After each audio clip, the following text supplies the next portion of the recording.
Pessoal, tudo bem com vocês? Como é que vocês estão? Quero trazer uma palavra hoje a respeito de que o sucesso ele é permeável também de alguns erros, de algumas derrotas. Essas derrotas, né?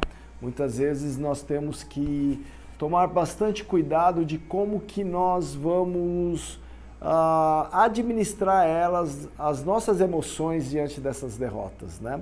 Nós sabemos que em Deus, em Cristo Jesus, somos mais que vencedores, mas nós não estamos isentos de nenhum tipo de derrota, porque elas fazem parte dentro do nosso processo de fortalecimento, de crescimento, dentro do nosso processo também de alcançar a perfeição, né? A perfeição ela não nasce, ela cresce, ela é formada, né?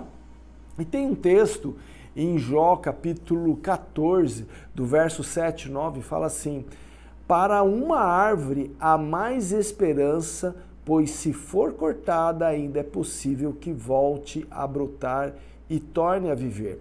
Ainda que suas raízes envelheçam e o seu tronco morra no chão, basta um pouco de água e ela se revitalizará e produzirá novos brotos e ramos como se fosse uma planta nova. É muito interessante esse texto que fala de Jó dentro do processo que ele passou, dentro das derrotas que ele teve, da derrota que ele foi para a bancarrota, tanto financeira, tanto familiar, né? E dentro do sentimento que ele foi administrando emocionalmente, né?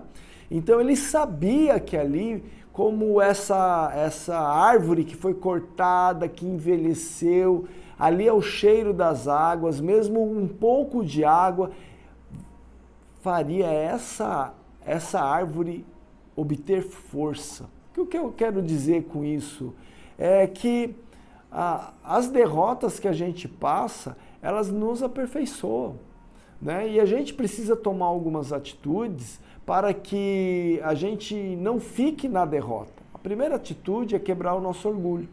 Muitas vezes a gente se envergonha de tal derrota e achamos que derrota é para ter vergonha, derrota é para aperfeiçoar, derrota é para fazer crescer a nossa perseverança, a nossa resiliência, a nossa esperança. É para isso que as derrotas elas têm que ser vistas como o aperfeiçoamento de Deus na nossa vida. E a derrota, ela vem para nos aperfeiçoar, como Jó. A derrota veio para aperfeiçoar o relacionamento dele para com Deus. E assim também na nossa vida, em qualquer área. Agora, o que não pode é nós deixarmos o nosso orgulho. O que fala lá em Tiago, capítulo 4, do verso 6, 7, ali em diante, fala que nós temos que nos submeter a Deus, resistir ao diabo e ele fugirá de nós.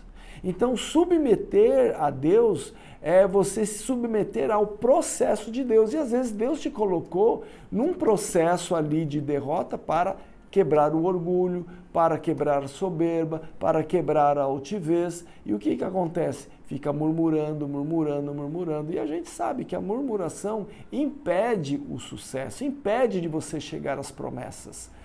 A murmuração é uma mentalidade de escravo e não de filho.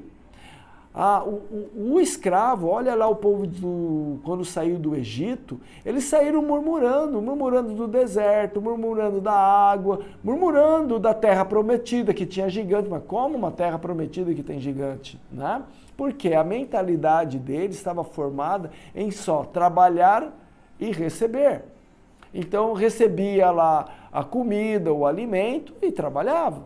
Agora, a partir do momento, o filho, veja bem, o filho, ele tem paternidade e o pai quer fazer que o filho seja melhor do que um pai. E assim Deus quer que nós sejamos aperfeiçoados para que nós possamos atingir a estatura do varão perfeito. E o varão perfeito é dentro dos erros que nós vamos acertando a nossa vida.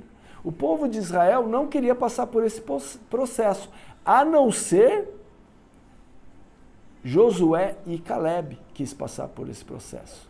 Josué e Caleb entendeu que ali era a terra prometida e que aqueles gigantes, eles iam ser derrotados sim, porque era uma promessa de Deus. Mas essa geração que ficou no deserto, ela não acreditou que mesmo ali Deus poderia dar toda a vitória para eles, mesmo no meio da dificuldade. Mas quantas coisas boas estavam lá em Canaã? Quantos cachos de uva? Quantas plantações boas? Uma terra que mana leite e mel. Mas sabe o que eles viram? Só os gigantes.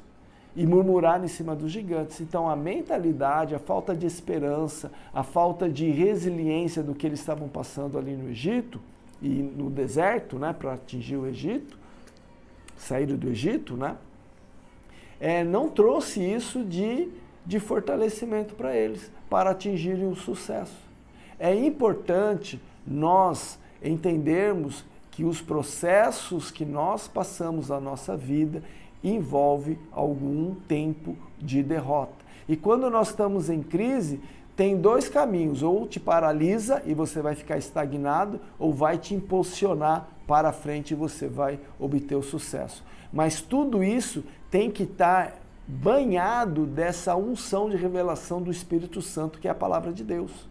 Se você não estiver baseado na palavra de Deus, se alimentando da palavra de Deus, realmente toda a cultura escrava, e essa cultura é a cultura hoje que a gente vê ao nosso redor no mundo, é uma cultura que quer se alimentar, que quer se satisfazer dos próprios desejos. Olha aí as redes sociais. Quer ter sucesso, quer ser prestigiado, quer alcançar as coisas, quer ter dinheiro, quer ter uma motivacional. É tudo para comer, tudo para satisfazer-se. Mas não é isso que a palavra de Deus nos ensina. A palavra de Deus nos ensina que quem é filho de Deus vai para o sacrifício, vai carregar uma cruz para atingir essa estatura do varão perfeito. Esse é nosso sucesso. Sabe que nós estamos aqui na terra para atingir o propósito de Deus, e para atingir o propósito de Deus, nós temos que ser obedientes a esse propósito. E para isso, nós temos que nos submeter a Deus, resistir ao diabo para ele fugir de nós. Aí sim nós vamos obter totalmente o